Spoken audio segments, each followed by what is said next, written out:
Bem, galerinha, então, vai aparecer assim para vocês, tá bom? Quando vocês baixarem pela primeira vez, vocês vêm aqui, ó, em habilitar, habilita, tá bom?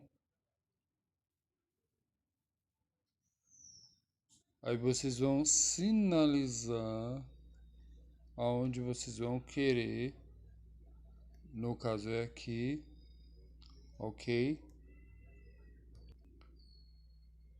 E aí vocês vão vir no coraçãozinho e vão deixar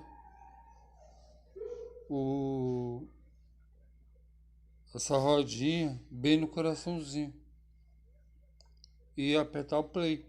E aí quando vocês apertar o play, vocês vão ver que o coraçãozinho vai disparar, tá bom? Então, ó, um tutorial rápido, fácil, tá bom? Para não machucar o dedo, tá bom? Muito obrigado.